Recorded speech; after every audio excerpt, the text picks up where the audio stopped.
And welcome to the Big T Show. I am Big T, and we are back.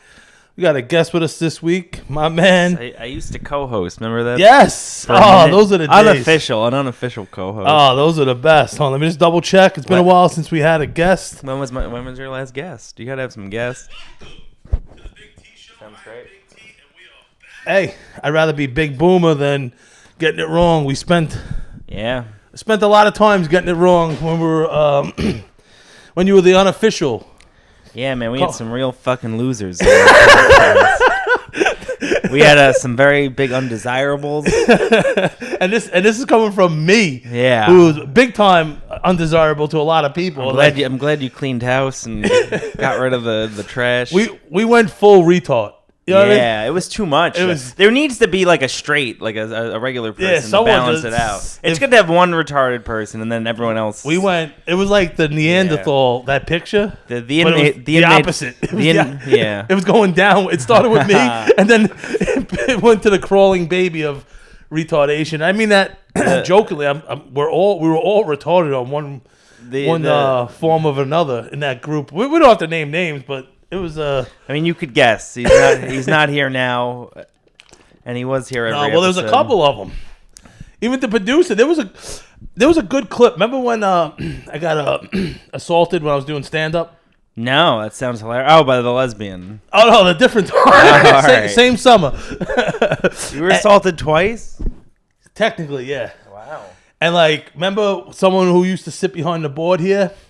He messed up, and there was like a big thud, and I stopped. I remember we were having a medicated tortellini. I think that was my first episode. One of them, and he that was my first one. Shut the fuck up and do your job, Big T. I spliced him. It was a bird. Yeah. He sounded this bird. Sounded like a Disney character. And he was telling me to shut the fuck up, and you don't do. This is the Big T Tavern. He was gone after that. We were barbecuing afterwards. You can cut the tension. You can't tell any boss to shut the fuck up. And I'm good. I'm easy. Just don't make noise as we're starting the show. You know what I mean? Let's just say we're maxed out right now.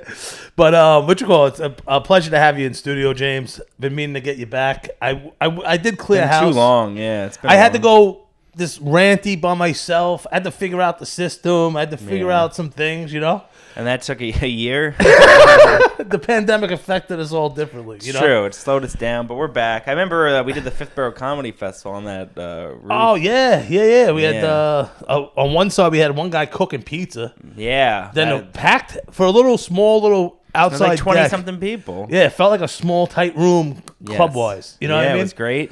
That's all you can ask for. Yeah, I would love to do that again. Yeah, in the spring. We'll do a spring fling. The summer was too much, carrying all that equipment and everything else. It was. Well, now you're a little thinner. A little bit. Let me just double check to make sure we're sounding good. All right, yeah. Listen, it's been a while since I had a guest. I just want to make sure I'm not Big Boomer in it.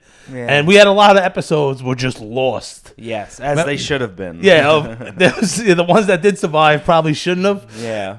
But we had the microchip, the file. What is that? The USB episode. Oh, well, that was a classic. Of the T-shirt. That was a top 5. Mateo lost the USB cord. It went down your cast somehow. Mateo looked everywhere, and he thought that somehow a USB went into my what was that called? Boot, physical leg boot that I used because I injured my Achilles, and Mateo thought it was in there, and he looked in the boot that I was wearing.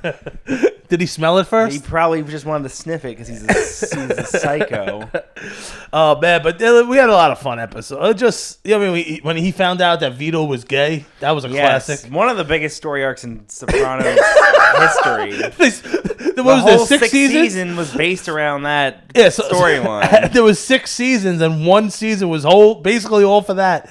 And that percentage of the whole show, he didn't realize Vito was gay. Because you were a big Sopranos fan, yeah, right? Yeah. Everyone who makes a last-minute decision to go back to the life always ends up dying. Like Vito, Christopher, they all ended up going back. They could have left, and they choose not Eugene, that guy Eugene. Yeah. They always choose to stay in the life, and then they die. It's greed, which we're also going to get into about. We love greed. We're greedy people. Gambling, because a lot of comics in the community are gambling. We're going to get into that. But drink tickets. Huh? They're gambling with drink tickets. Yeah. I probably gambling spots for each other. But and we also had what's his name, Big Joe. Remember, he wanted you to have sex with his mother. Oh, Joe Maricino. Yeah. That guy was. Has he been back since? No, he's in South Carolina. He's probably at like Trump rallies and shit. Probably causing more hurricanes. But speaking of Trump, I just got back from Mexico. Yeah. And regardless of the room, it's 2022, and this guy Biden is destroying the country. Oh yeah. So wherever you stand politically or whatnot, Trump was right about so many things, but he was wrong about these Mexican people. Like, I was down there. These people are so fucking nice, and I've dealt with Mexicans before.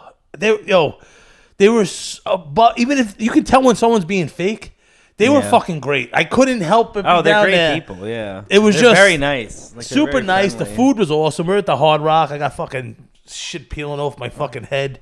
You know what I mean? And there's something about your own skin. Like, I was just flaking my skin up, and it was like landing on me before I went in the shower. I'm like, this is disgusting, but this is sort of therapeutic. I don't know why I can't stop dusting myself with dead skin. But it was beautiful down there. And what kind of food? Good food? It was all inclusive at the Hard Rock. They had fucking hibachi, Argentinian steak, Mexican, which was awesome. Did you fast down there? No way. No. We're gonna get into that also. You can't fast on vacation. I tried. The first day was out the fucking window. No, there's no reason. Do you think vacations are like vacations from everything, or?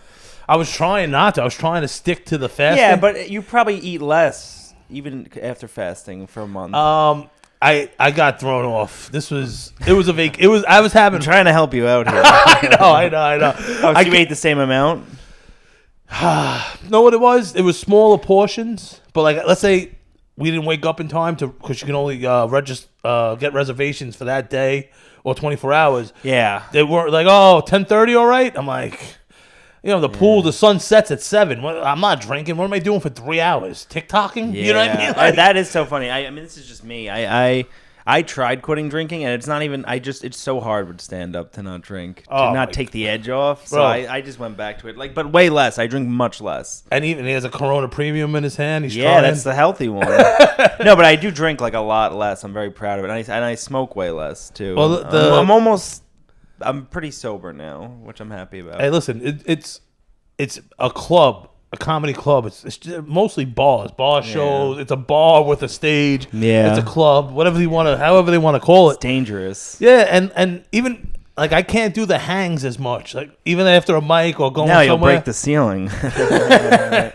They're on boat rope to hold my weight. Whatever. The hang is. You have to love it. Well, I do love comedy, but you gotta love the hang. But it's the drinking. I've heard a lot of people say that. It's tough because I don't drink, and it's like I'm just standing here like, another water, or like you feel like I feel like I'm just gonna blurt something out that I shouldn't say. You know what I mean? Like, which is usually what people who are drunk do. Yeah, but I'm like, all right, just try not to be a weirdo, not drinking when everyone else is drinking. It was hard. I mean, I try not to drink on weekdays now, like Monday through Sunday through Thursday. And you're out there, man. It is very difficult to just drink seltzer and. Oh, but not even that. You're out in the scene. You're on the streets. So many fucking shows, just all over the city, all over, like, legit all over the place. Yeah. And I as your friend, I'm so happy for you. Like, I appreciate it. It's well deserved also. Yeah. You know what I mean? Like, you're fucking hilarious. You put the work in. I love running around though. Hey, listen, the small, very, very, very small handful of times I had to do something like that, you feel like all the podcasts of all the higher ups, you heard, you're running here, you're doing this. It's crazy. It's exhilarating. You know what I mean? Like, it is. Yeah, it's good. It's not as bad when you have a car. There's comics who do it without a car, which is insane. Just taking the train. I haven't taken the train. City bikes. I haven't taken the train in like 3 years. My friend suggested it to me. I'm like, you know how hard I work to not take the train? I'm really not a real New Yorker because I drive everywhere. Oh, me too. But I'm coming from Far Rockaway. It's literally in the name. It's far. It is fucking far. It is far from everything. There's nothing near Far Rockaway. No, except for Staten Island. Staten Island's not crazy far. Like, well, at least there's good pizza out there. There's better food options now. Yeah, New Park pizza. That's great. Oh, you can pass. Yeah, listen. I'm going to get New Park and go visit Farrell. That might be a reason. Who's Farrell? That's what people call me. Oh, yeah. I don't know why I went third person last name. Yeah. But yeah, they maybe to come visit me and... Yeah, if you're in the neighborhood. Yeah, or just whatever, something. It's actually like a 15-minute drive, but... Yeah, listen, it's not that bad. But, what was I going to say? No, but it... But that's a nice... Cross Bay, as you go down more, that's a really nice strip of land. There's a lot of nice restaurants and stuff. Oh, like Howard Beach? Yeah, but going down Cross Bay towards Rockaway, there's a lot of nice Italian restaurants. Oh, you got Vetro. Very classy Russo's on the bay right there. Yeah, there was a couple other places. I don't know, it looks very built I was up. looking at a houseboat over there. And then you just have that, because there's a dock right there on Cross Bay Boulevard. And then you have that whole strip as like your backyard, pretty much. Yeah. You know what I mean? I'd probably be 400 pounds. No, come on. So you lost 25 pounds? I did. I probably gained a couple back definitely this week, because, like I said, I don't drink. I was just ripping joints. Swimming, though. Swimming's a good exercise. Oh, yeah. I was swimming all day. It's great exercise. Yeah. And, but the thing is, down there, I ate edibles for the first time since December. Okay. Just for the flight on the way there, and then yesterday on the way home. Yeah, you could have watched a movie, but all right. Imagine watching a movie on edibles. Yeah, in Spanish? Wow. No, that's what a couple of nights I had to go to sleep with the TVs. Everything's in Spanish. You think English would be more popular, but... How was the hotel? Nice, right?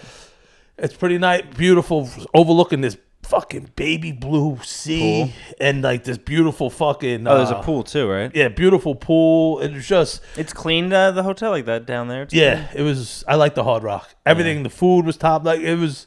Hibachi. Wow, I love hibachi. Yeah, no, it was like Spanish guys doing it, so it mind fucks you a little. Yeah. You know what I mean? Like, I guess anyone could do it, theoretically, if you learned. It's just cutting really fast. You know what's funny? This one guy, one Jewish-looking guy, he looked like his name was David. And I couldn't tell, like, was our waiter, not within our waiter area last night, because everyone was Spanish. Oh, you got back today?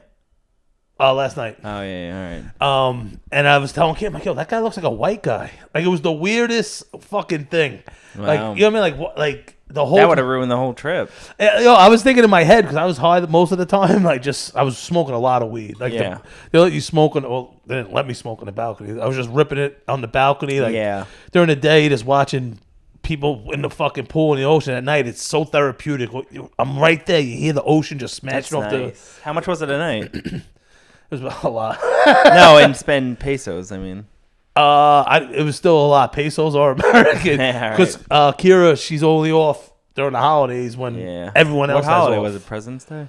Whatever, the schools are off. So everyone has off. So I had to pay a higher price. If it was up to me, I'd go tomorrow. Yeah. You know what I mean? Like off-peak hours or whatever. Yeah. But like, it's so fucked up. I was about to go smoke a joint on the beach during the day.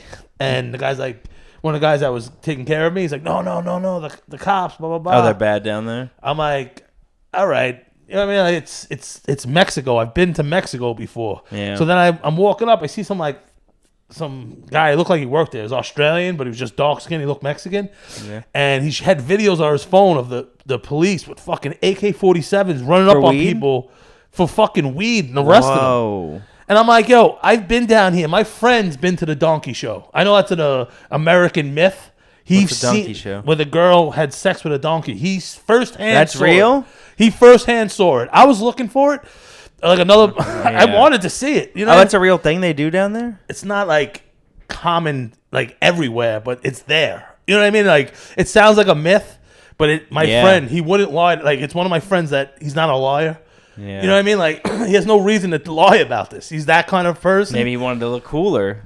That's the thing. He's not that kind of person. You know what I mean? Like, and like I've been down there. Not cool. I don't know. I've been down there. You ever go to the Hong Kong club in Tijuana? I've never been to Mexico. Oh my God, Tijuana. I've been to the Bahamas. It was very nice. Oh, Mexico's.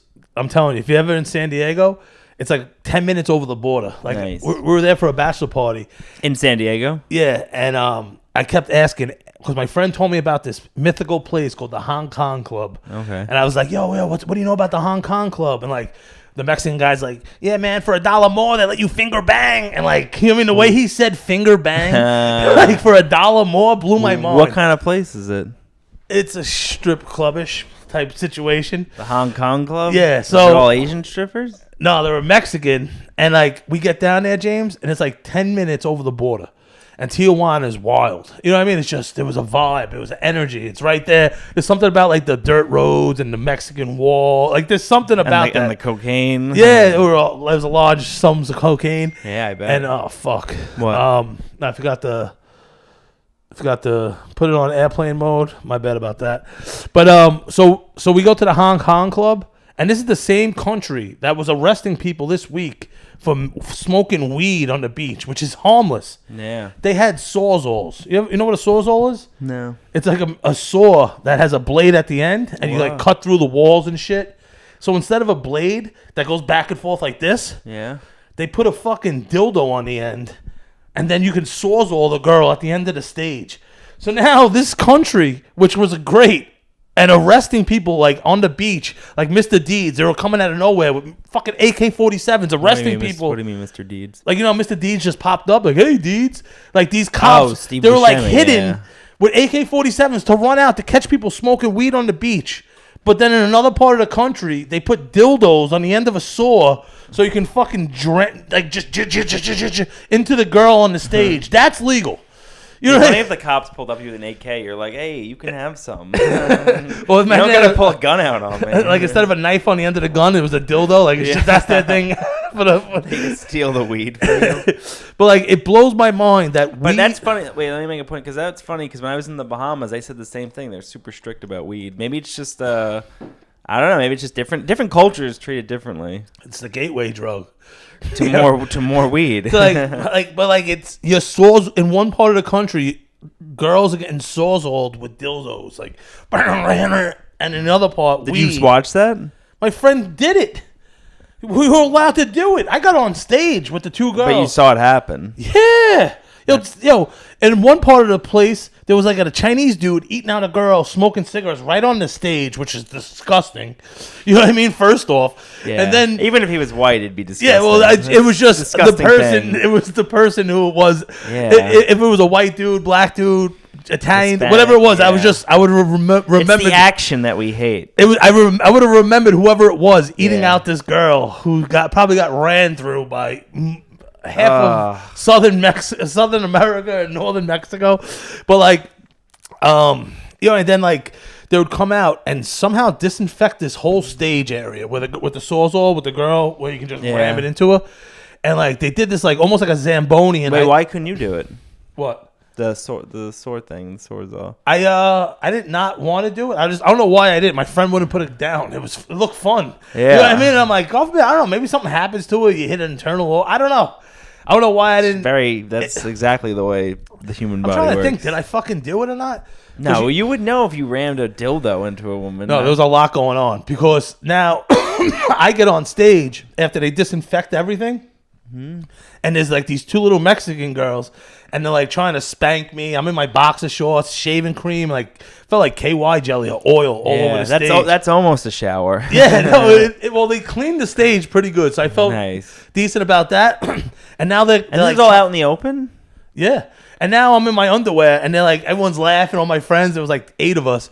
And like they're like trying to flip me over and try to shove a dildo inside my ass. So like I'm like, yo, stop! Like I'm laughing because I see what they're trying to do, and I'm like tossing them like King Kong. And like these little like 4-foot Mexican girls are sliding down this shampoo and like fucking this whole stage, like probably going like 30 feet, and then coming back, they're laughing. It was like something out of a movie, and like they're wrestling with me, and I'm slipping on my back, and they're trying to shove a dildo, like joking around. I guess it's fun for them. Yeah. And I'm like, stop! You're not touching my ass. You're supposed to whip me and all this like at BDSM shit.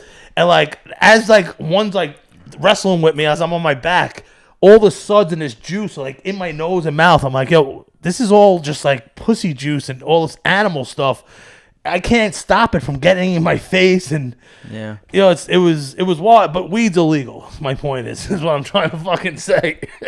But it was if you just said they're not cool about weed down there. Oh no, but I'm glad I heard the story. The comparison to the Hong Kong club and what else is going down there. That would be funny if they raided the place because one person was smoking a joint in the corner. They bypass everything else going on. They kick the door open like, who has the weed? And my friend just saws on him. He stops. the dildo's in the girl. They're like, ma'am, are you okay? Did you inhale any of that weed? Like, you know, when they stop him and like he stops. I'm sorry, put it up. He goes, no, continue. We're looking for the scumbags with the weed, not the ones dissing whatever the fucking just the guy who isn't fucking penetrating an underage girl. Yo, James, you have to Google what a sawzall is. You hit the trigger and it moves a blade back and forth like this to cut through walls and demolition. They put it in their vagina, and instead of the blade, they somehow like weld a fucking dildo on the end of it. It still vibrates a lot, right? It vibrates. It penetrates like this. Imagine my hand was the dildo, and it just. I try not to. And that's was it a nice place? It was top notch. The Hong Kong Club in Tijuana, Mexico. Is that all they had there, or they had other stuff? They had shrimp tacos out front. They were fucking phenomenal. You were more excited about the tacos. Yeah, like when I needed some air, like you need some air. Yeah, like, from the guy in the corner eating one out, your other friend sawzall. Is that all they had there in terms of entertainment? Probably other stuff. They have a poetry reading, arts and crafts. An open mic going on. Open Miguel, they call it. It'd be funny if the open mic was in the same room that was going on. They used the sawzall. Yeah. As a mic stand on it. But yeah, no, shout out to my Mexican people, my Mexican brethren. It was fucking awesome. But it feels good to be back, man. You know, I took off. The NBA took off, you know. At the same time, the NBA is like, look, if Tommy's going away, he's been betting a lot of action. Oh, man, I'm just getting into sports, not getting into it, but learning about it. Yeah. But I think I want to do it. I think I just want to make like one bet a week on like a big underdog. I think I'm more into like the sporadic betting. That's what I like more than. Like I said, in January, I got a little sick. A lot of people did the end of December, January. And that's when gambling became legal. Yeah. I come back. I'm at Grove. I'm like, fuck. I want to put a bet in. Grove 34 being where James, Rob Rigo, and Derek Warner. They own it. Yeah, but I'm my roommate. Yeah. Listen, living the dream, my dream. You know what I mean? Like I'm living behind a Dunkin' Donuts. Dunkin' Donuts within 20 feet. No, but just I go to that Dunkin' Donuts sometimes. Is it good? I get the omelet bites. You ever get omelet bites? No. It's a fake egg that they just roll into a ball, and it's delicious. Yeah, fake eggs are good. Yeah, they are. You can tell they're fake because they're so well put together. Yeah, no, it can't be real when it's. No, you gotta be some mess. That's why they're scrambled. Yeah. I don't care. I like the fucking McDonald's eggs. McDonald's breakfast is fucking the awesome. They're so hard to get. Awesome. They close at 10. A sausage egg McMuffin with a hash brown on top. Are you fucking kidding me? McGriddles. Oh. I used to get I love the sausage, egg, and biscuit. Sausage, egg on a biscuit, egg McMuffins. McDonald's breakfast is incredible. Like once in a blue moon, I might order like $35 worth of breakfast and then eat it all and then feel like shit the rest of the day. Like once, maybe like once a year. That's how much I bullshit once a year. It's probably like today and yesterday. Oh man, no, but I'm back on track. My thing, I think always, I didn't realize I wasn't getting enough nutrition. What you gotta get protein. You should get like 100 grams a day. What are you getting? Not a lot, like 20 or 30. You can't really like lose fat that way. You need to get protein to lose fat. Yeah. No, at least even if you get like a steak is has so much protein. Yeah. People think steaks are too fat. Like the fat, there is a fat content, yeah. But the fat also has nutrients and vitamins in it. Yeah. Now, I'm not just saying that because I'm fat. You know what I mean? Like, it is weird that they named a type of food after what people are. Like, what is that? I don't know. It's fucking fat. It's like those people. Like that. See that fat fuck over there eating that? Eating too many of those? That's what it is. It just has a lot of fat. Avocados are fattening. But I don't know. I love how people are always like the good kind of fat, like nuts and not olive oil, vegetable. What do we use? I think vegetable oil instead of olive oil. Yeah, no, the vegetable oil is bad for you. That processed shit. But back to the gambling real quick. So when I get back to Grove, where you guys are crushing it, living. Was this a Super Bowl party? No, I've already committed to another party. Then I see that because my friends waited to the last second to the normal party I go to. I was like, fuck this. I need somewhere to go. I'm not waiting to the last minute. It's the Super Bowl. How do you not have something planned? You know what I mean? Yeah, it's like fucking Christmas. Yeah, no, to me at least. Yeah. But like, how much did you win on the Super Bowl? None of my boxes hit, but I took the Bengals in the under, and I had the most sacks. Under how much? By how much? It was like 48.5, something like that. Or 49. Who'd you pick to win? The Bengals plus 3.5. So you lost. No, I won. What was the final score? I don't remember. They won by 3. So you barely won. Yeah. How much did you win? Not that much. Like I didn't love anything. Yeah. You know what I mean? It was, but I'm sure they did. That's because it was the Super plus, Bowl. It was plus 270. And I might have put like 500 on it. But then during the game, so you won 770. No, 270. A little more than 1,000, I think. Wait, how did you win if the Bengals lost? Because they were plus 3.5. Me and James have been going back and forth with a million questions of trying to help him learn. You're never going to get good at gambling. You can only try to help better your odds. Yeah. You know what I mean? And I was like, where's value? You can watch the public where the money is. Yeah. Like on CBS Sports, it'll tell you, let's say 90% of the people are on one team.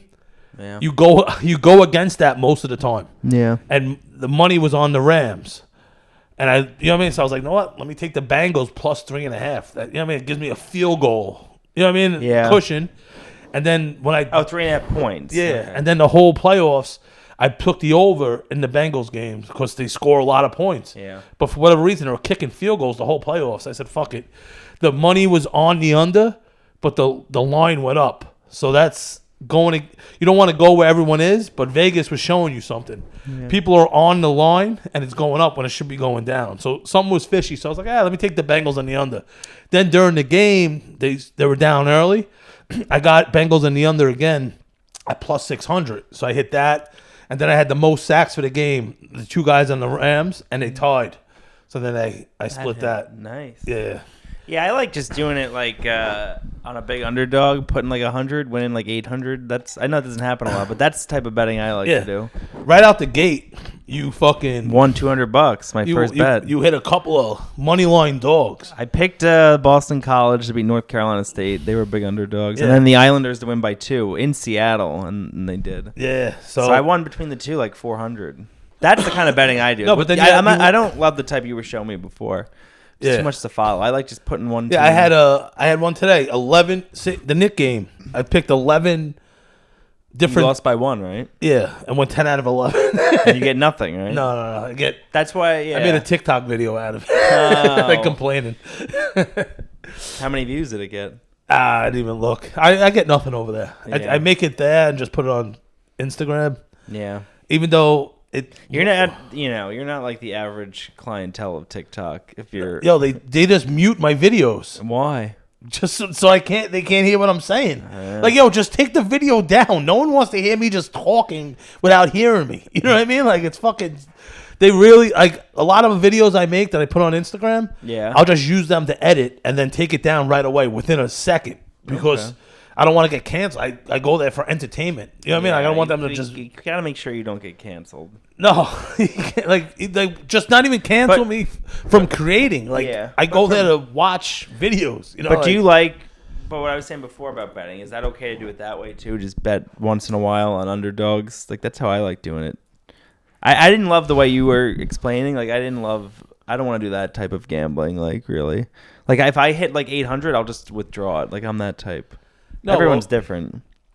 But you're going, like, there's a reason they're dogs. Yeah. So the first part is, let's say they're a 7-point dog, right? All right. So now you got 7 points. Yeah. That's a tough bet to hit. Yeah. Let alone you're bypassing that, and you're like, no, this team that could lose by up to 7 points, fuck that 7 points. They're going to win, actually. You know what I mean? Like that's exactly what I think. You're like rubbing it right in Vegas' Everyone face. starts cheering. Yeah, it's a real underdog story. Yeah, and people love that. That literally sounded like a clip from like a Mark Wahlberg movie. Yeah, no, but not only are you gonna beat the spread, you're gonna win, and they all start cheering. Yeah, kill a fucking terrorist or whatever 9/11 attack shit. Right? He always says that he was gonna beat up the terrorist. Yeah, Mark Wahlberg. Have you ever seen him in Fear? You ever see that movie? Fear. That's one of my favorite movies. Yeah, I popped your first cherry. Now I'm gonna pop your second. Well, that was great. I watched that when I met Rob, my roommate who owns Grove. That's how I got involved with them. Because we met Rob, and then we decided to run a show together in Astoria at Snowdonia Bar. Yeah, that's how we. How long do you know Rob? Not even a year. No way. I know. Everyone thinks we've known each other forever. We've probably been friends for 8 or 9 months. Jesus Christ, that's awesome. It seems like it's been way longer, right? Yeah, no. I have to remind myself sometimes. Like I haven't even known Rob that long. Yeah, because the rapport you guys have is. I know it's 5+ easy. Like the inside jokes. Well, that's Rob. He's a nice guy. Rob. Shout out to Rob and Derek. 5-year energy. Yeah, no, Rob. He's the fucking man. Yeah, and Derek, you guys. Yeah. I know you're the roommate, and it might be it's the 3-headed monster to me, and I love everything you guys are doing over there. And like I said, it's fun. I come from some big names. Norman's done it. Joe List. Joe List is running a show there, which is awesome. Is he? Yeah, monthly or bi-monthly. Awesome. Greg Stone. You got who else has done it? I mean, Jared Freed's done it. Emma Willman, these like Comedy Central comics. Yeah, on the Lord's Day. Usama's done it a bunch. America's Got Talent. But Mark was, I think, the biggest one. Mark Norman. That was the big. And I love fucking Jolis's poster. His wife. Oh, that poster also looked like Groot. Yeah, Sarah. I'm trying to get. There's a couple of big names. I'm trying to get Gary Goldman. He said reach back in a couple of months. He told me he's a big name comics making a scene in Astoria. You know what I mean? Like, yeah, it needs it. And there's a burgeoning. Is that the word? Burgeoning scene. Whatever the word I'm trying to. I think you made that all up. Yeah, I'm trying to. Wait, was it burgeoning? Burgeoning. I read emerging. I never used it before. I only read it. You know what I mean? Like an emerging credit. Oh, emerging. Yeah. Yeah, but pretty much all the credit has to go to Rob and Derek. They do everything. I'll like help produce stuff. I'll help with some podcast stuff, but they do everything over there. No, and they're doing besides they're doing a great comedy, job. Yeah. Like the wine and sip or wine and paint. Sip and wine. If you want to sip and paint, I don't know why you would want to do such a thing, but besides comedy, but like they're taking a space and they're making a scene. Like I love that. You know what I mean? Like that's actually the slogan of Grove. We took a space and made a scene. No, but seriously, like making edibles, you're taking shit. And you turn it into gold. It is cool. I mean, I can only imagine from their perspective, it must be cool seeing it come to life because they came up with it maybe a year or two ago. It must be. I don't know how long, but it must be because I remember going there over the summer when they were still building it and like working on it. It's so interesting to see how it's developing. And like you live right above it. It's very cool. Yeah, that's really cool. That's when I said living my dream. Like I grew up with Mike. Well, you live in Rockaway. That's a comedy club in itself. No, the scene in front.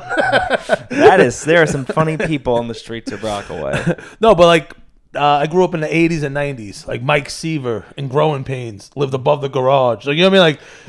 Like stuff like that. How I Met Your Mother. They live above the bar. Do they? I never seen that movie, but like it's a TV show.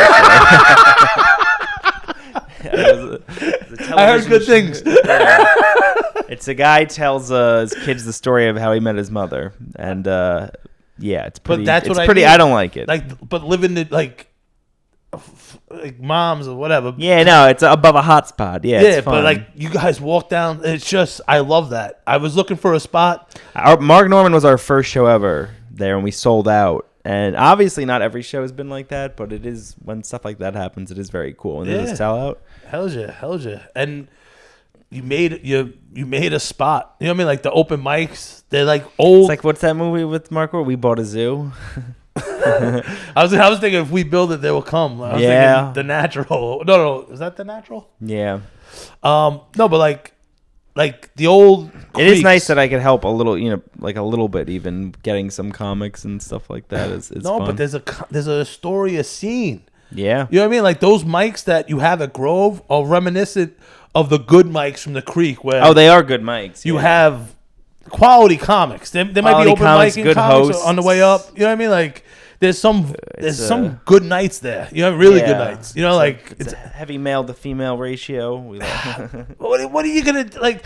I'm saying that's a positive. No, that shit bothers me. You know what I mean? Because anyone's welcome to a mic. But like sometimes you see on the comedy pages like the LGBT or people of color first. It's like that's Tommy's favorite sandwich. Look at a BLT and an LGBT. Make sure you toast the bread. I know what you're saying. Yeah, I don't mind them that much. I mean, whatever. I know. I mean, people want to profile their own. Like, I would think about having like an all Italian show or something. People like to I listen, but there's no. When do you see it in the scene? Like maybe it might be like buddy. Why? Because the group of people know each other, but they're not blocking anyone. You know what I mean? And what do you mean? Like, after the mic, James was talking to Steve and Tom. They must know each other. But it's not like, hey, come here, part of our secret club. You know what I mean? Like, it's people that might know each other. There's camaraderie. There's not like exclusiveness. Like, hey. There are some cliquey comic groups, though. No, it's most of it. Yeah, is, but like, you know what I mean? Like, I never felt... I try to insert myself a little bit into every group and have them not like me. That's just a little bit of spread yourself around. Instead of like a few people hating me, I'd rather a lot of people dislike me. That's the sweet spot. But it was like, it reminds me of like for minorities in the fire department. Like everyone knew you were from New York. Yeah, you have to get the chief. It tells you where the city jobs are. You know what I mean? Like it's not like it was hidden. You know what I mean? It wasn't like we're at like some stone. Yeah, well, I think with the female mic thing is, I don't know. A lot of male comics tend to be fucking creepy. So I feel like sometimes female comics are nervous to go to mics. All right, I never thought of that aspect because that's what I think it is. That's why they don't. That's why there aren't a lot of women in comedy, I think. Because of creepy men. Yeah, think of how many comics you know that are like, that person's a fucking weirdo. Yeah, no, there are a lot of weird guys. Then they got to take a train there, so there's probably some homeless guy trying to jerk off on them. And like, then they get there, jacking off, like, put this in your sketch. Yeah. I'm bleeding. Throw it at them. Yeah, they got to take the train. They got to take the train. They get harassed on the train. And I'm sure, higher up, there's also very sleazy, like, higher ups in comics. Producers. Power ranking comics. Yeah, exactly. I never thought of that aspect. Not even trying to be naive, just because I'm nice to everyone, let alone female comics. You know what I mean? Like, and I don't know. I mean, I've multiple times had female comics ask if I could like walk them to the train after a show, like. Because the subways are dangerous. Buy cars, people. That's what we're trying to say. Grow up and get a vehicle. But listen, that was my own little personal gripe, just because I feel there is a fairness in comedy. If you're funny is king. You know what I mean? Like, besides the clickiness. But, like, I never really see... Yeah, I think that was more a problem maybe, like, 10 or 15 years ago. But everyone's much more equal now than back then. But, like, I don't know. I never understood. It's like, besides that aspect with the females and stuff, but, like, the other people, like... Everyone's welcome. Yeah, like my thing is, like, I do feel as like a straight white man that it's like, well, what can I think it just forces us to be more creative if you're a white guy in comedy. It's like, I really gotta think of something really outside outlandish. the box. I gotta go to cockfights in Tijuana or whatever. Or the Hong Kong Club. Dude, you could make that an amazing bit. Like, you should. Are you gonna do that on stage? I'm gonna lead when I get back on stage tomorrow. I'm gonna lead off. Obviously, the Hong Kong Club. Yeah, I'm gonna that little opening. I would make a joke about how you were more excited for the tacos. Oh my god! Yeah. Then I took the sawzall of my tongue and just shoved it in. Like that Asian man in the corner of the Hong Kong Club. He couldn't get enough of their tacos either. Yeah, that's like the whole bit. It's about how good you talk about all this, but like really, it's about how good the tacos were. Even that's my Asian friend. Yeah, what are they? What are they? Fish tacos? A lot of pork and chicken. It was fucking awesome. They have fish down there, though, right? Yeah, we went snorkel. We went to this island that was away from Cancun, and it was, you had to take a ferry there, sort of like Rockaway, and we rented a golf cart and we're just fucking zipping around. Definitely very unsafe because there's regular cars and shit. Yeah. What's the speed limit in Mexico? It's all in different languages. They're in kilometers. Well, it's numbers. Kilometers, numbers, same shit. But no, there was a spot we stopped to get something to eat. Yeah. And they have all these fish tanks with these little fish that fucking eat the dead skin off your feet. Wow. Yeah, we did it. It's fucking. When I was in Texas, the speed limit was like in some places 85. So we were like 90, 95 illegally. Yeah, no, Texas was incredible. What a great place. I don't know why this burped into we ate right before this. Have you ever been to Texas? No, I want to. It's an awesome place. On the list to come see to next. I'm going to Ohio. I think if he survives. Remember the old guy Harry? He's like 96. My old neighbor. He was on one of the shows. He was around. We became friends, and he moved to Ohio, and he's at the end of it. He's like 90. He's legit like 97 now. Yeah. And we're going in a couple weeks to go visit him. Who's going? Me and Kira. So I'm gonna try to get on stage out there, bring him. Where in Ohio? They're in Canton, but I'm gonna try to go to Cleveland. When I drive back from my sister's in Michigan, I have to drive through Ohio. How is it? I don't know. Pretty boring, honestly. It's not really the Midwest, Ohio. It's technically more like the East. Bottom part of the Northeast. Yeah, I guess that's all the Midwest. Northeast. I guess that's all the Midwest. But like Pennsylvania's not the Midwest. No, but it's far from the ocean. Parts of it. I guess Pittsburgh's the Midwest. I wouldn't say Philly's the Midwest. No. It's more like But Jersey. Is Pittsburgh the Midwest? I think it's getting there. Yeah. Like Michigan's the super Midwest. But I wanna go to Texas. I'm not choosing Ohio before that. It's just I gotta see this guy Harry before he passes away. Tell him to meet you in Texas. He's 97 years old. Yeah. How long did he live next door to you? I was there for like 3 years, maybe. Two. I love traveling. I want to do it more. It's the airlines. They make it hard. Yeah, those damn airlines. I'm going to Florida on Wednesday. Nice vacation. Yep, strict Any spots, vacation. or? I don't think so. I think I'm gonna give myself. Nice. You need the little recharge. Yeah. No, legit. Yo, James, you're all over the city. Yes. You know what I mean? Like, because I have a car. Have a car, but the talent, thanks. You're crushing it. You know what I mean? You also have the roast battle. Oh, at New York Comedy. Thursday, come by. This Thursday's the championship. Every other Thursday. Yeah, the championship match. Derek Humphreys, J.C. McCade. J.P. McDade. This guy's a hilarious. Great comic. Great comic. And not that he's going to be watching the Big T show, but like most likely not. I always read his name and I said it quick. Hey, listen, Helen. I'm going off the top of my head. I tried to act like I know what I was talking about. Yeah. You should judge a roast battle soon. I'm trying to get on one. I talked to. Have you ever done one? Just the Big Jew Okerson, right? Big Jew Okerson, and then that was a good couple. I think I did all my roast battles against Mateo. Yeah, man, Mateo used to be involved in the show. Who's right above James's right shoulder? If you're watching, what? Yeah. In that picture, Mateo was with the show for a while, and then one day Tommy decided he wanted it to be a good show, and that was it for Mateo. Nah, Mateo's doing his thing out there. He's masturbating in front of women. He's watching right now, like Yeah, I don't care for him. I think he's a menace to society. Well, who isn't? He should be in some sort of home. Okay, I'm done. Hold on, real quick. I went to. I was at some mic, and then it was Sunday. I was like, no, I'm going to the Comedy Fight Club that Matt Maron and them run. When, last Sunday?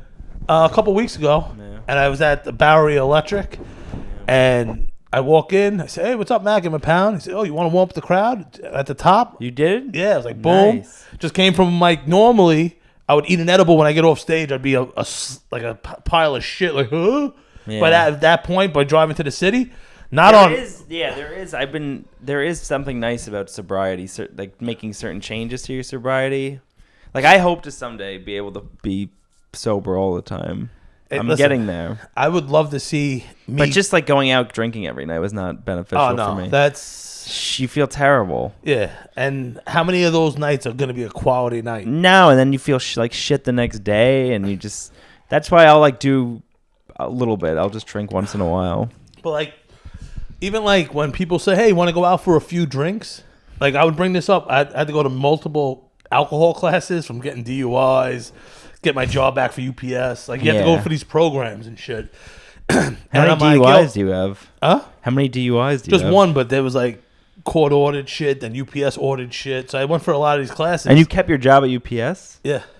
I became the white hand truck. That's what they called me. Why? because there wasn't many white people, and I was allowed to go out, but not as a driver. I was able to go and like be the hand truck, like, hey, carry this over there, Farrell, do this. Oh, but you go on the truck, right? Where was your route? I had one in Rockaway. Yeah, and that was bad news. 'Cause I was doing stuff I shouldn't have on the route. Yeah.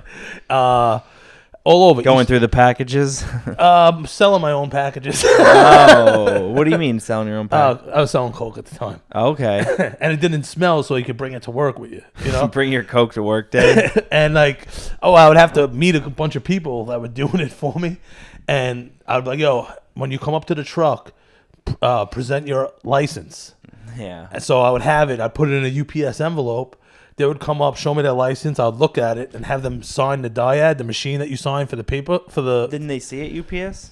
No. The envelope was empty. The envelope was just an envelope, but UPS watches you, and they have loss prevention that watches you to try to take your job. They're scumbags. How do they watch you? They follow you like detectives and like just invest in high frequency cameras. And for every driver? They don't watch. They go out in the neighborhood once in a while. Or if they don't like you, or they. It's fucked up. Like the job's hard enough as it is.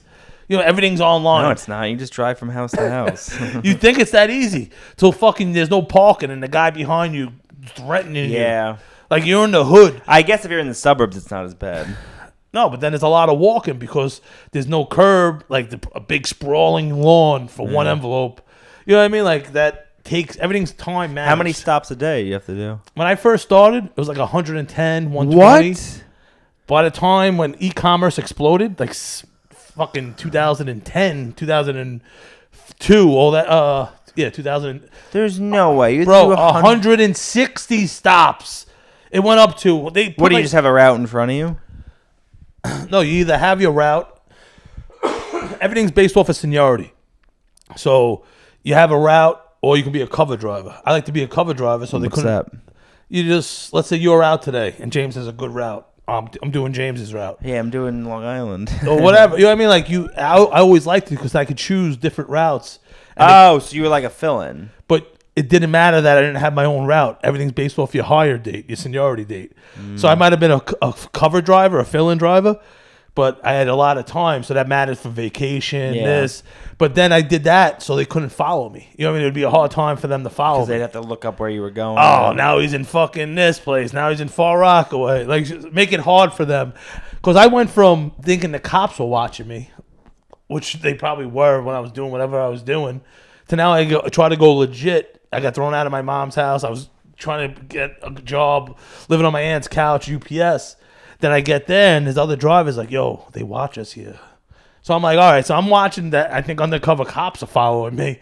Now I'm looking for another car that's not undercover cops, but it's UPS's version of undercover cop. You know what I mean? Like, yeah. So I went from a mentality UPS undercover cops. That's well, the job's hard enough, and now they want to make it harder. Like, if someone's stealing, you catch them, but just watching to see if like I didn't pull my mirror in or something. You know what I mean? Like, yeah. So do you have to go to UPS jail? No, but they would try to take your job. You know How long what I mean? were you there for? 2004 till when? 2005. I got hurt. Oh, you were only there a year? No, 2015. 10 years. 11.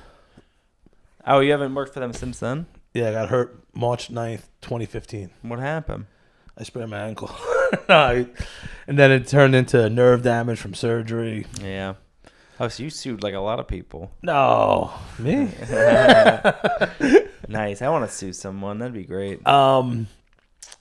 Listen, it was a fuck. Listen, it made me a better person. You know, no, it didn't. It made me a worse person. Oh man, but what you call it? What were we talking about? How we get thrown into UPS? Let's talk about the real good shit, the comedy. You know, like UPS is depressing. It is. Well, comedy's pretty depressing too. I don't know. We were talking about Grove. Yeah, it's a nice spot in the store. No, but listen, people always say, James, comedy's a grind. Yes, it is. But know what? 150 stops in East New York, Brooklyn, in the rain. Oh, God. James, East New York, that's such a shit neighborhood. But imagine in the rain, with a car cursing you out, with the bus behind it blaring its horn. And you did this for 11 years? And you had to, like, sit there and write on that info notice that says you're not home in the rain. How are you going to write on paper in the downpour? And then you go... UPS never came up with that? UPS never came up with that solution? Then you try to stick the note on the door. It's soaking wet. It doesn't stick. You're walking back to the truck as people are cursing you out. And the lady comes to the door. You're like, you motherfucker. You know what I mean? Like... Yeah. There's a lot of things. It was more than just that one instance that I'm saying. Like, you must comedy. They should make a show about UPS drivers, a reality show.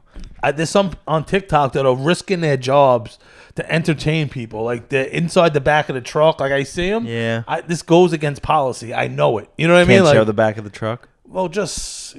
They're going to use it against you. If you get hurt, if you do this. Yeah. They're like, look at all these videos this idiot made. You know what I mean? Like, even... when I had the other people's insurance company watching me when I was hurt, and I was starting comedy, I was starting podcasts, but every time, like, anything I mentioned, they tried using against me. But somewhere else in that show, I would say, "Oh, my debilitating injury." You know what I mean? Like, for everything I did say, I countered it with something else. And when we went to trial, they're like, "Yeah, this lady, she has fucking files on him." My lawyer's like, I know, he was just telling me about it. He's trying to do something. You want him to just sit around and try to collect a check? He's trying to start another career from his injury. You know what I mean? Like, and we turned it against him on him. Like, what the fuck? That is brilliant. What a good lawyer. Yeah. Was your lawyer Mateo? Imagine he's just a great lawyer. He's like, he goes, I almost crashed on the way here. Some of the shit he was telling me, you have to check it out. This guy's fucking hilarious. But you know what I mean? It's not like I'm doing jumping jacks or shit like that to, like, incriminate myself, you know? No, where they want you to be, like, bedridden? Just waiting for a check. You know what I mean? Looking out the window. Like, come on. I do that. Yeah. You don't look out the window. You look at the camera. But, like, they say comedy's a grind. But you've made money other ways. Yeah, I pissed away money other ways. Hey, come on. The gambling. That's why I'm trying to tell you to be careful. I get back. Yeah, I get back. We're at Grove. And I hear comics. They're into something that I always talked about.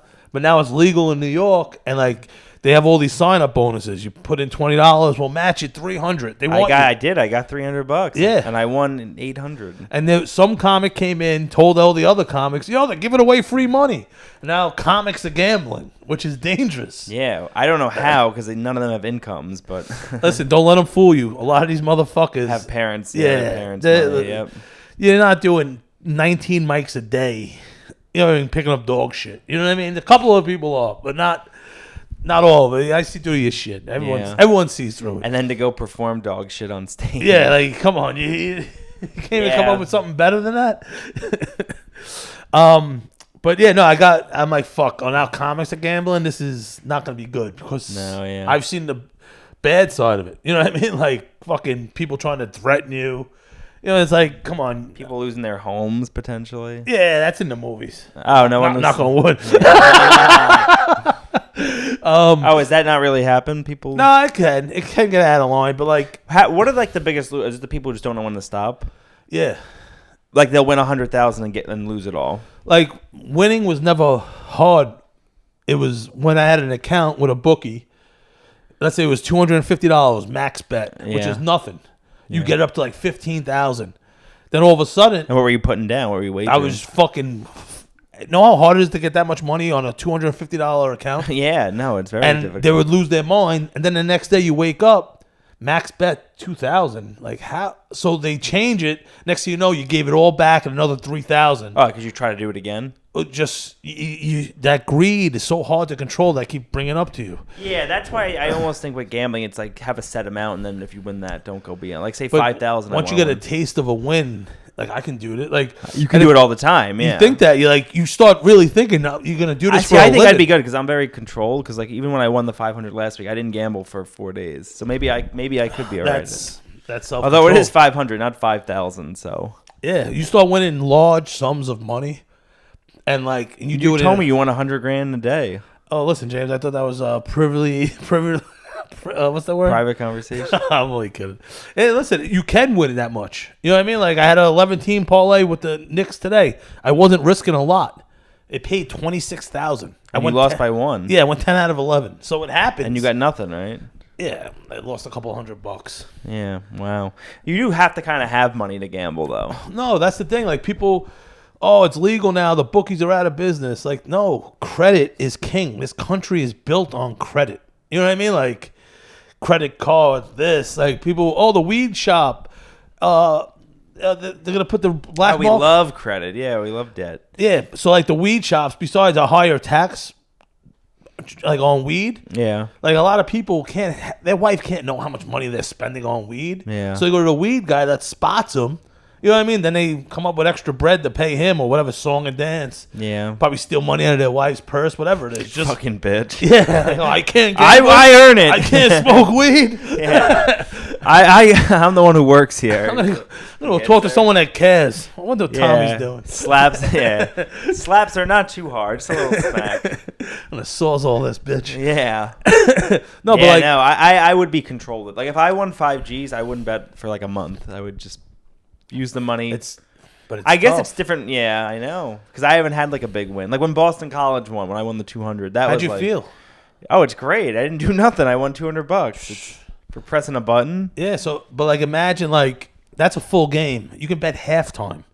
So let's say it does get like the options are insane. Yeah, like there's some of the shit I just like betting. I just like betting on games, like the puck line, this, that. It's like a fucking Stephen Hawking. Yeah, no, it's a lot. Deal. It's a lot. I just like betting on games. The thing you see online, there's like Bleacher Report betting, or there's so many like, and people put $1. Some guy put $1.10 on a 23-leg parlay and won 500 and something thousand. Well, yeah. One of the teams pushed.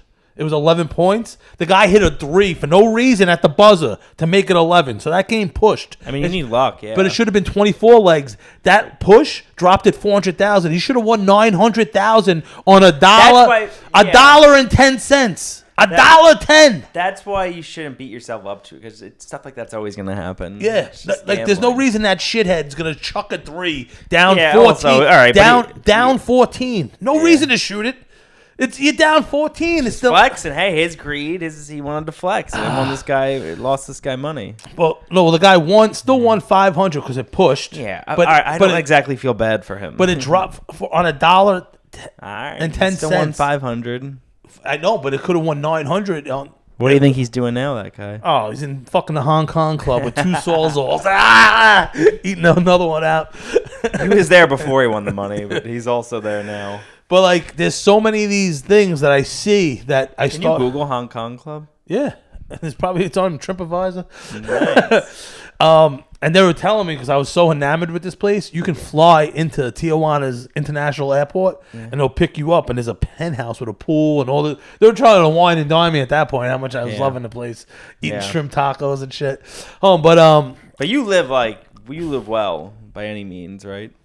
Even when I was doing bad, you gotta live well. Yeah. You know what I mean, like, you can always just end. Everything can end. Die, in a second. Like, what are we waiting for to live? Yeah. You know, I feel a lot of people aren't living. You know what I mean? They're here on Earth, but they're not living. And it's not even living extravagantly. It's just the way they're, even like in their own minds, are boxed in. You know what I mean? Yeah. Like, so I'm the opposite. I just, whatever that risk-taking gene is, I mean, like, you want a bunch of money? Let it all ride. Let's see if we can win even more. See, that's not me. Me, I'm more just like, I won $4,000. I'm gonna use this to pay for like my car and like I would use it just to pay bills. I don't know what it is inside me that just but is that the wrong way to do it, or is that just another way? No, it's probably the right way of doing it. And I'm trying to wrap my brain around it. I'm like, how the fuck's he even thinking this? You know, I would use it as like extra income. Yeah, I would, because the risk is low. Even if, like you said, a big dog, even if you bet 60, you win 300. Yeah, there's one game. It was like today. It was like the Sharks were gonna beat Phoenix 4-2. If you bet on the Sharks to win 4-2, you put 100, you get like $3,000. Yeah, but they both. It's so unlikely. Yeah. Yeah, But those are the bets I like doing. I like putting a little bit of money with a big payout. I'd rather win money, like even if it's double or tripling, $100, and now you have 300, let's just say, or whatever. Then you let that ride on something bigger.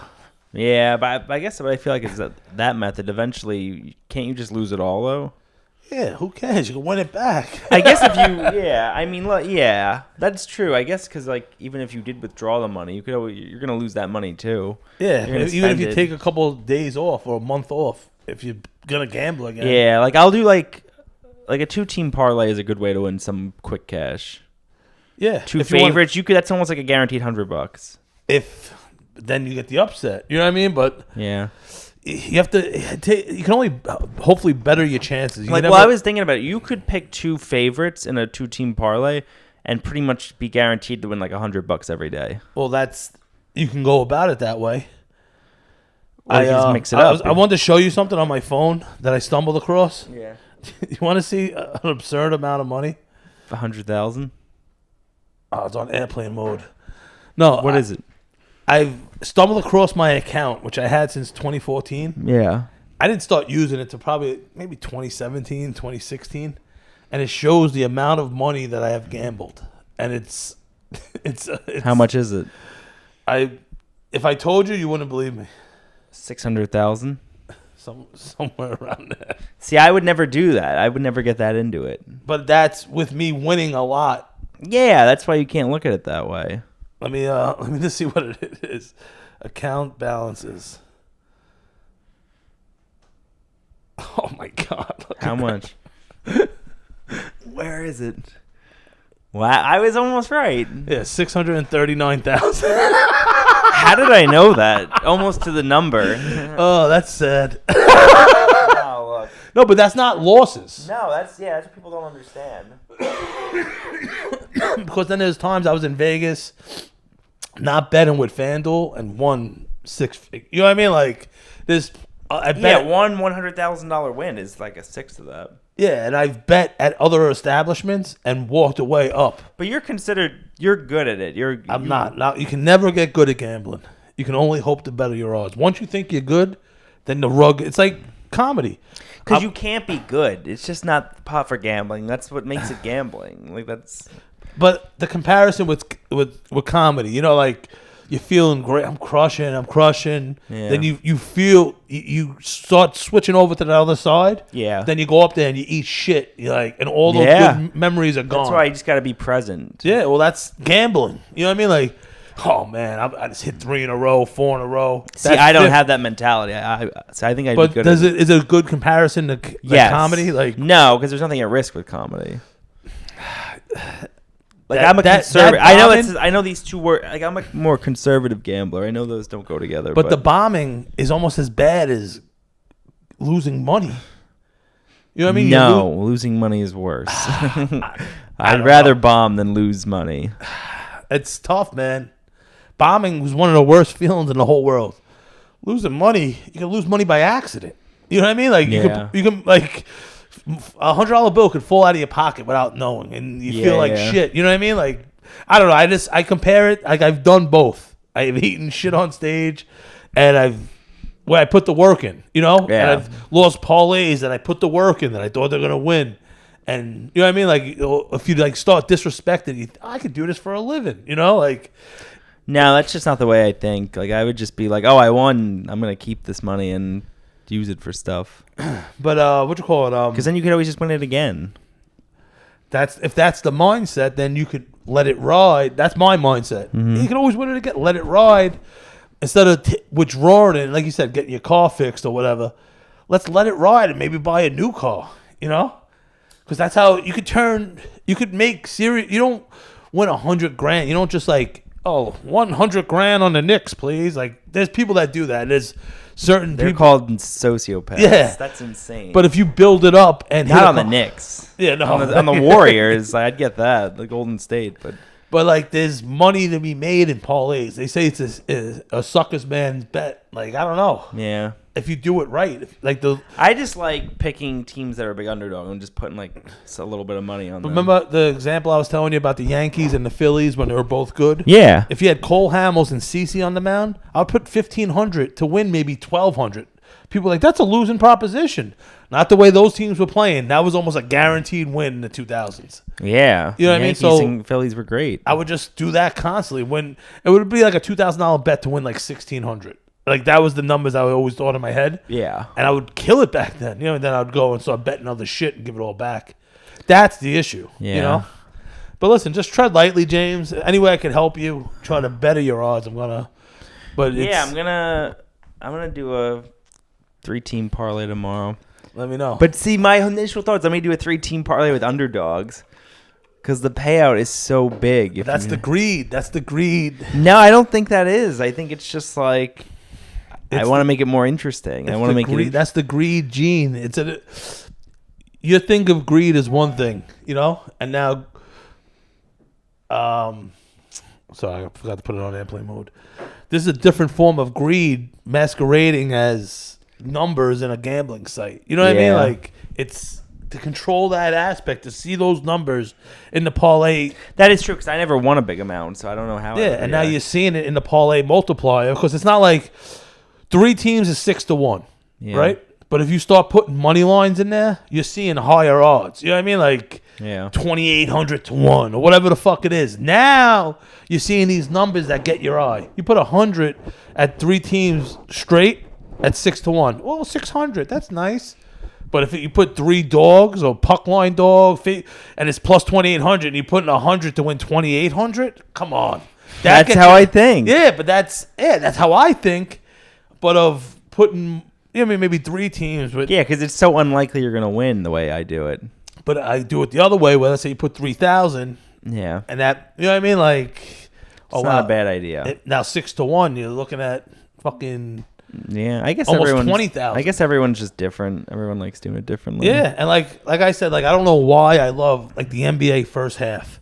Like, no, don't give them 48 minutes to get it right. Make sure they get it right in 24 minutes. Yeah. That's like even more psychotic. You know what I mean? Like, there's some bets like who's going to score first. That's a big one. My friend in Brooklyn. Who's going to score first? If you see online, some people are winning for like $5 are winning 90,000 because those are such high odds because you have 10 people on the court and it could be anyone. I mean, there's bets like heads or tails in football. Yeah, but that's a popular one. Who will score first? Why? And because the odds are so tremendous. It's 50-50 down the line. No, not the heads and tails. The first basket in the NBA. Yeah. Because you do 4 teams, and people are getting them right for like $2 to win 80,000 because they're plus 1,000 each guy because they're such long odds. That's what I like, though. No, and my friend in Brooklyn, he's doing like $1 or $2 a day on like 6 to 10 of them, whatever it is. And you can win 1,000 on $1 if you do 2. Dude, that's what I was trying to say. Those are the bets I like. Well, after this, we're gonna go over. I don't like putting a lot up. I don't like putting a lot up front. Well, that's something you should look into. You know what I mean? You have your buddy that's gonna help you out besides me with the NBA stuff. Yeah, he doesn't know anything about gambling. He just knows about the NBA. Yeah, don't tell him. Just talk. You always need someone on the inside. Casual conversation. Don't even tell him it's about gambling. Like, you see the scores last night, and then next thing you know, you just did you see that Kobe last night? Yeah, it's fucking the worst. What was I gonna say? Fucking but yeah, no, like my one friend, he's doing these small who could score the first basket bets, and they pay out. That's what I like doing. Through the roof. You know what I mean? Like, and that's why I did today. It was one game. It was the early game, and I had the Sixers to win. But besides that, everything else was either rebounds, points. Yeah, and I don't want to follow all the stuff you were saying, like all the teams and the score. I just want to do like one. No, I get it. But those ones, or like maybe even putting like $300 on like a team that's not likely to win, and then winning like 4,000. Yeah, well, you got to do some research with that stuff. But or like, you even could like, just, or you could just wager the money and just see how it goes. I've thrown a shits and giggles one, a 9-team. I hit it recently for a good amount of money. How much did you wager? A couple of $100. Wow. And it paid like 42,000. Yeah. It can happen with these. From watching on Instagram, seeing other people doing same game parlays you could be of idiot. Points scored or whatever it is. It pays through the roof. 9's an absurd amount. If I won 40,000, I would never gamble again. I would just use the money. I've laid off since. We both went on vacation, me and the NBA. Yeah, that helped. At the same time. Yeah. Saw that coincidence? I don't know.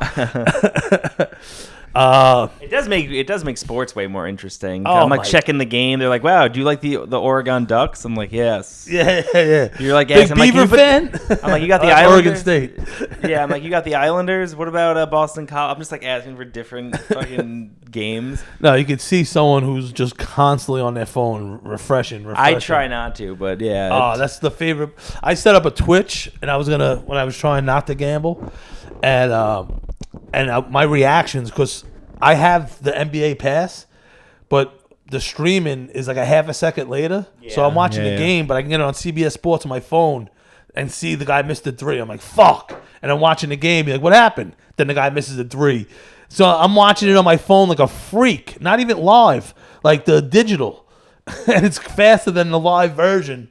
And I'm sitting there like in the dark usually by myself looking at CBS Sports on my phone it's a computer model. You know what I mean? With the live game on a half a second sooner. Like a freak.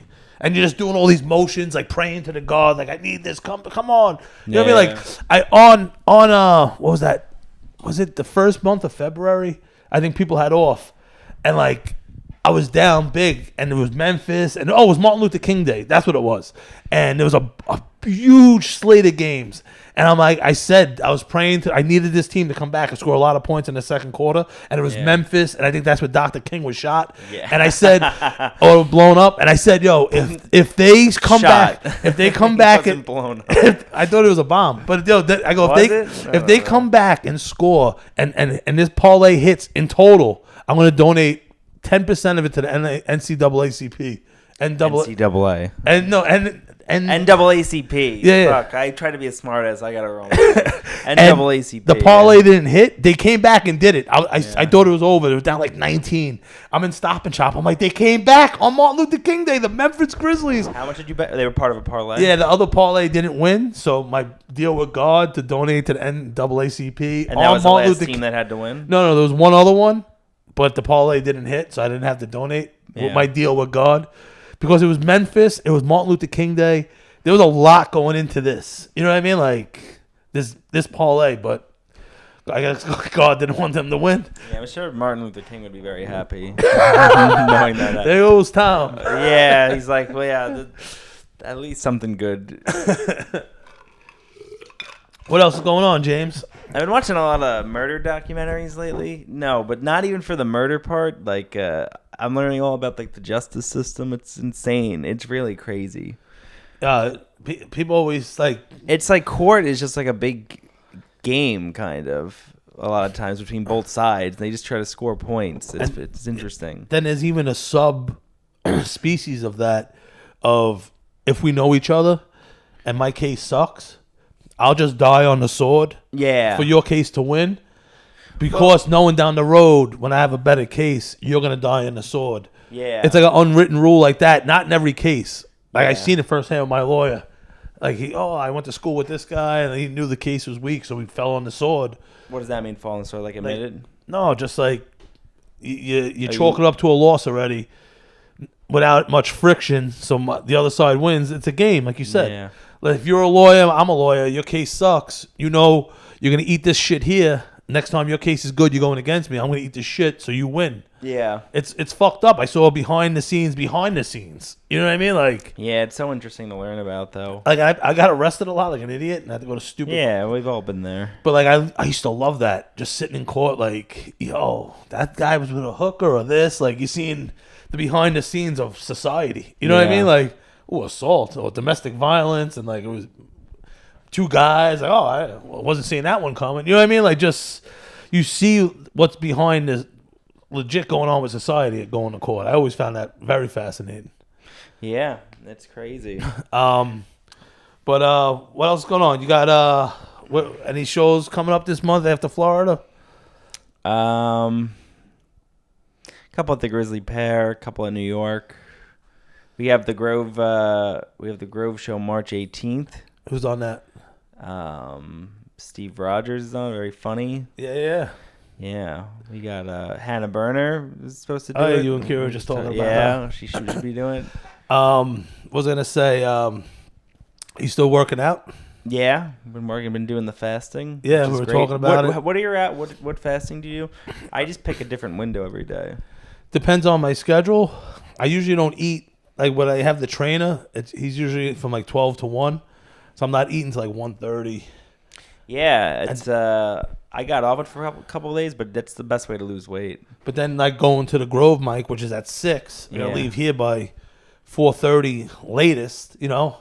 Yeah, you got to make the most of that window that you can eat. Yeah, so now instead of eating afterwards, I was eating early, and I was doing a couple days, 21 hours. That's hard. Yeah, I did 20 hours. It's tough. But you should drink water. It helps. Yeah, and the black coffee definitely helps. But you definitely do lose weight on it. Yeah, I'm looking forward to getting back. I probably gained. You got to give yourself a little break too. Shock the body. Yeah, that's what I did. Body's like, oh my god. Just threw everything out the window. Yeah. What was the best thing you ate down there? They had some fresh tuna and shrimp in these like rolls at this Japanese spot. It was just phenomenal. The seafood down there was just really just super fresh.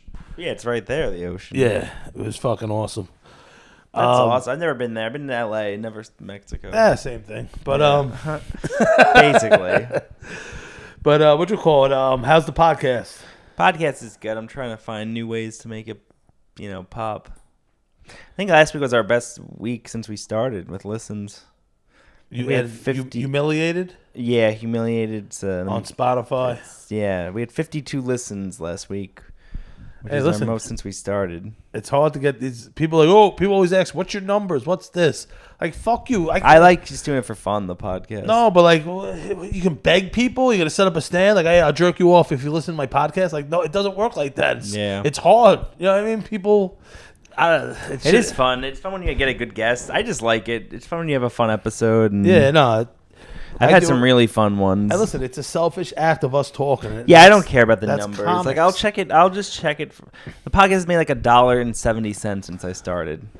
In ads. But you're eating good on the TikTok. Now that's TikTok where that money is. Yep. James, I've been hitting no less than like 10,000 views per video. Millions of likes on TikTok. Yeah. I know we're two grown ass men talking about TikTok, but there's money. And I've gotten some kickback money from them. But like there's stuff there. It's not just some ignorant people like, oh, TikTok. Like, yeah, he's making money to gamble off of TikTok. Honey, did you hear this? Oh, you hear that? Get out of here. He slaps her. Go get my sawzall. It's charging. That's what you always say. Go all natural. He doesn't know he's gonna punch her. He takes the sawzall. He just puts it up his own ass. Shit. Yeah, TikTok's great. You still go to the trainer? No, I just do it on my own. I took a 15 course, with the trainer, and then I learned what you have to do. And yeah, I'm probably still gonna use the trainer. I like this. I've been trying to do more core work lately, and like legs. I've been doing legs a lot. People don't realize how important legs are. Even as a guy, for testosterone. Yeah, people don't realize that. Yeah. I go. It's like therapy with me and the guy. Like, I talk to him besides working out and shit. Yeah. It's like I don't know, like, I like that. You know what I mean? I wouldn't do it by myself. You know, like if I have to be there, I guess I'll show up. You do look like a smaller fat person. Right now I'm very bloated. I'm looking forward to this week of sweating.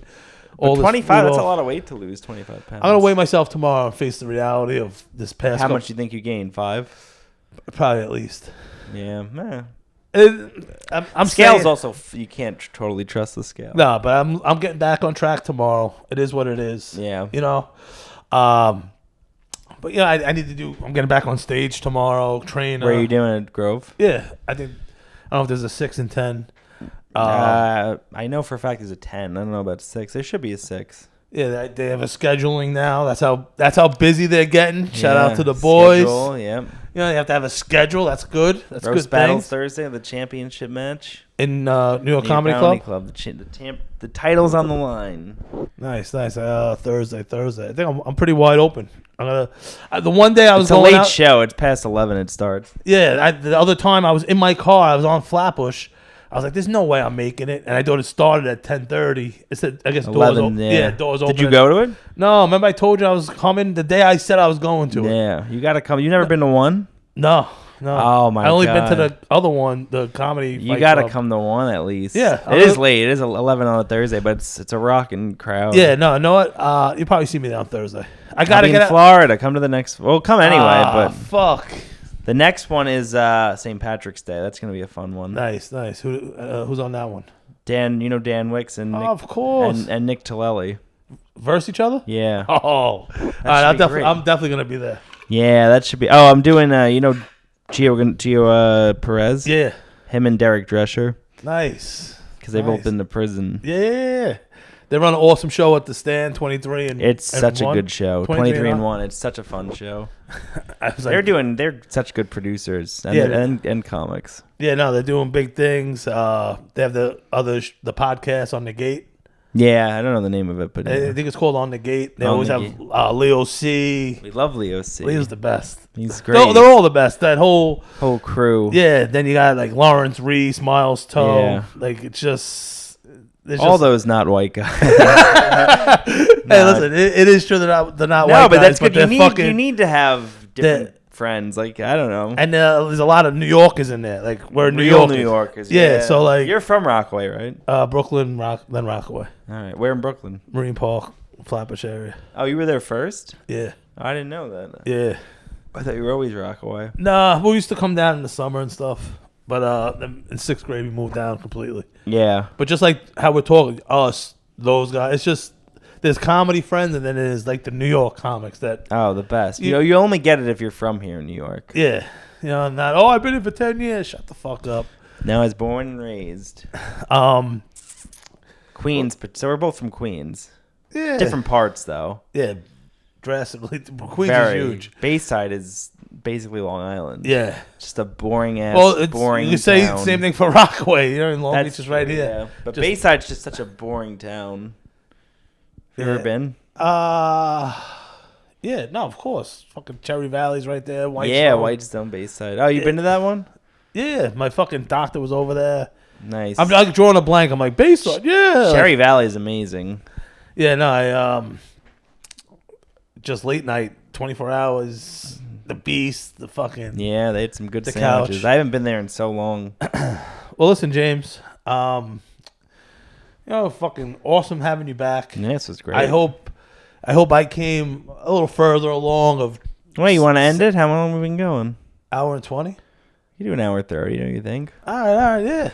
I don't know. I seem like you getting tired. We have some gambling to talk about. No, yeah, but I think for starters, for me, it's better to do the bets that way. Just do one bet once in a while and try to get into it.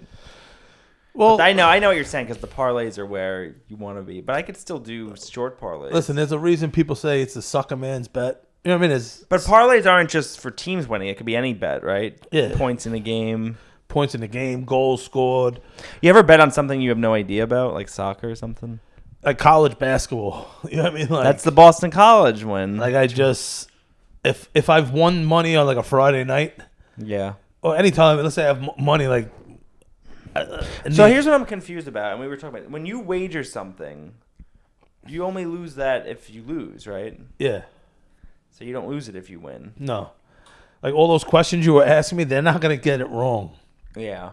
You know what I mean? Like So if you had no money right now, like in your account for the betting, how would you get money? You'd take it out of your bank. Yeah. But how long would it stay out of your bank? I don't know, a couple of days. And then they return it. If you win, if you win. Okay. Yeah. But that's where the credit comes in with the bookie, the street bookie. He'll lay out. He'll say, "Here's $100." No, they'll give you an account, thousands. Oh, nice. And when do you have to pay him back? It's usually Sunday ends the week till Sunday. And what happens if you can't pay him back? No offense to Italian people, I'm part Italian. No, but like it was the 2000s, and like I was a truck driver. Yeah. They give me like $20,000 accounts, like because I would pay, I'd play. You know what I mean? Like, but like, why give me that much? You know, where am I gonna come up with that money? But what do they do if you can't pay it back? They fucking tried threatening you. They put my one friend. Oh, he pistol whipped me. You had no mark on your face. This is my friend who tried lying. Yeah. Oh, they tried driving my wife off the highway. Well, on the Bell Parkway. Well, this is East Coast. This ain't the Pacific Coast Highway. Like James Dean flying off the highway. Yeah. Like, where are they pushing your wife off the highway? And then the guy would call me. I remember I was in Atlantic City. He's like, "You've been dodging us." I'm like, "I got AC cough. Not even Atlantic City, just from the air conditioner in the summer." I'm like, "I've been sick." And he's like, "Who's this Carol Farrell? Whoa, blah blah blah, Oceanside." I'm like, "So what? You know my mom's address?" Like, you know what I mean? Like, they try to threaten you like that. Like, you're not Russian. You pay him back Eventually, but it's not. You're not Russian. You're not Albanian. This is the Italian mob in the 2000s. Yeah, weak.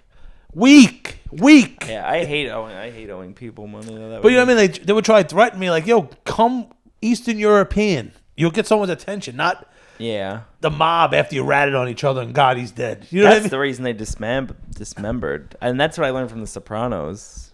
No, they give you like inside mafia stuff. Yeah, The Sopranos, the Rico Act, and I just it was just it's hard to take someone's threat seriously. Yeah, after they're all ratted on each other. You know, like, so what? You know my mom's address. Go do something about it. You know what I mean? Like, I don't live there. How much did you owe him? A lot. Like a lot. Whatever. So he's not really wrong. No, that's why I'm not totally bad mouthing the guy. I'm sort of agreeing with him and told him he knew where my mom lives. Big tough guy. Yeah. Show me what you're gonna do to me. Go practice on her and my brother. Yeah, right. It sort of looks like him. They have a picture of me, and it's like my brother that sort of looks like me. I didn't know you had a brother. Yeah. Where does he live?